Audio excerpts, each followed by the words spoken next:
About 8:30 p.m. on a Saturday night with the gold minivan on a trip. Guess where I am? I'm at a rest stop. Broken down.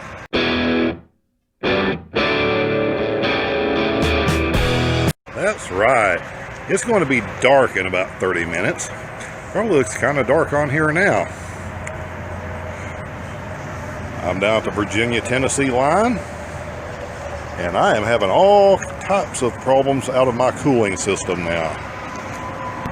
Just had the water pump replaced about 5 days ago.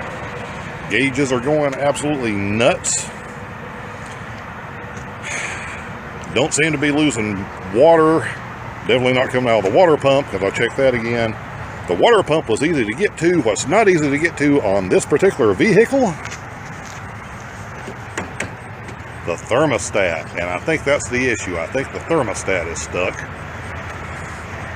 No way to get to a parts store while one is open, and it is going to be an absolute nightmare to try to get to, because if I think that's where the thermostat is, it's going to require taking a whole bunch of stuff off to get to it. May or may not be a long night.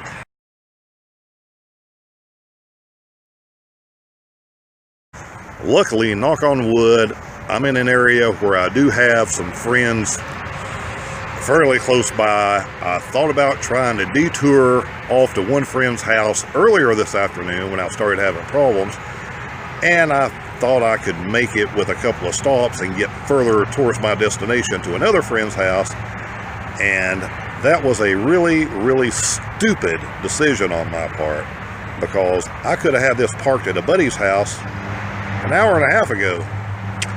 Now I'm either going to have to wait for this thing to cool and try to limp it to his house, or have him come get me, and I've got a lot of stuff in this van I don't want to leave here, so it's going to be a hassle either way.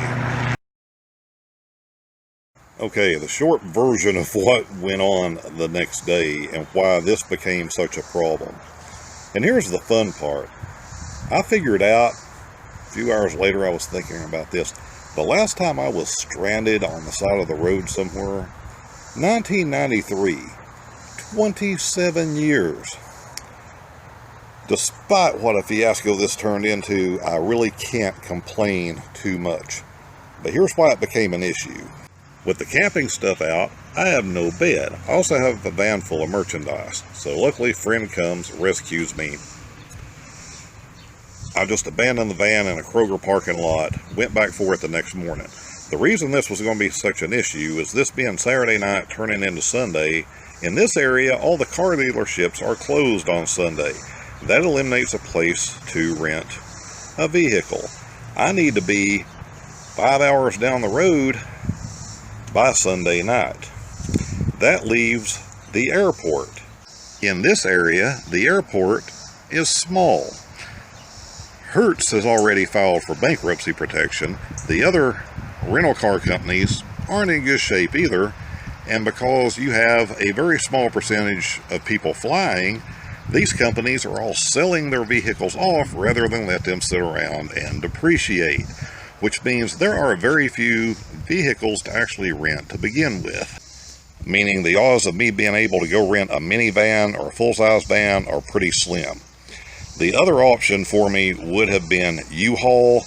U-Haul's vehicles are garbage. They're usually poorly maintained. There's no way I want to get in a U-Haul and try to make it 5-6 hours away. So I ended up, friend of a friend, short version, ended up borrowing a van, another minivan. Threw all of my stuff in it. That solved that problem. So I had a buddy take me back over, jumped in my van, got it out of the Kroger's parking lot, based on some recommendations from his friends that he called, of a garage to take it to about a mile away. So we took it up there and dumped it. Again, this is Sunday morning. I've got no one to talk to. They don't even know the van's there. So thanks to the ingenuity of my buddy, we made a tag to go on the key, left the van sitting when what we thought was a spot there wouldn't be any issue, and threw the keys through the slot in the door. So the people could come in on Monday, move the van if they had to. I'd call them later on Monday and work out the details of having them check it out. It's not a perfect system, but this is a good example of what goes on when you're on the road. Problems you can run into at any time, and you've just got to be creative to the best you can and solve them. I'm sure there were better ways to handle this, but I just chose the fastest way I could possibly do. That we get the van at a garage, get me in another van, and get me pointed down the highway so I could go do the work I needed to do. I'll deal with it when I come back. And I know not everyone on this channel are experienced mechanics and car people, so let me explain this. Should I turn out to be right about the thermostat, on most vehicles, older vehicles, you follow the radiator hose over to the engine, and generally you had two little bolts that you took out, you lifted it up, you changed your $4 thermostat, put it back on. This was a 5-minute job.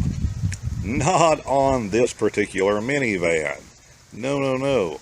If you follow the hose, it's buried down in the side of the engine. The entire air cleaner assembly has to come off. There's several other parts that come off. Your map sensor, which does stuff that I don't even completely understand, but it's an important part because the computer is sitting there constantly reading it to know how much air has to go in and out of the engine. That assembly has to be disconnected and come out. And your basic assembly that comes over and controls the throttle has to come off in order to be able to get down and get to the bolts to replace the thermostat. So what should be a 5-minute job is probably a 2 or 2.5 hour job because of all the crap you have to take off to get to it. Thank you, car manufacturers. Small update on being stranded. Borrowed van, thank God for friends. I'll do a whole video really explaining this soon and everything that went down, because it's almost comical how badly things can go when they get on a roll going in the wrong direction. But it's about 4 days later. I'm headed back to the Virginia-Tennessee line. I'm about an hour and a half away. The news on the minivan may not be good, and I hate for it to go that way. I can guarantee you, if it ends up being as bad as it may be, I'm going to go buy another minivan, and I'm going to document all of this so you can see what mistake I made, why things went as badly as they did for something very simple that never should have gotten this out of hand. So life is what it is. I've had this thing 25 miles away from home before, and seems like every time I've had any problem with it, I've luckily been back when I'm at or near home base. So things could have gotten worse, but you know, when you're out and you're living in this or traveling in a vehicle like this for a long period of time, you've got everything you own in there with you, or at least everything you use for travel, which is quite a bit of money. You know, the value of what you have may be more than the value of the vehicle that you're traveling around in.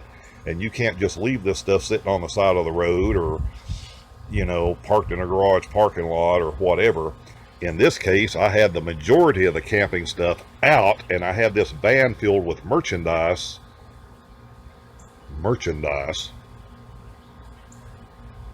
not bad merchandise, good merchandise, that I was taking to North Carolina to sell as I try to level out my life to where I can go on the road full time.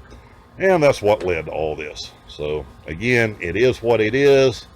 You keep smiling, you solve the problems, and you go on.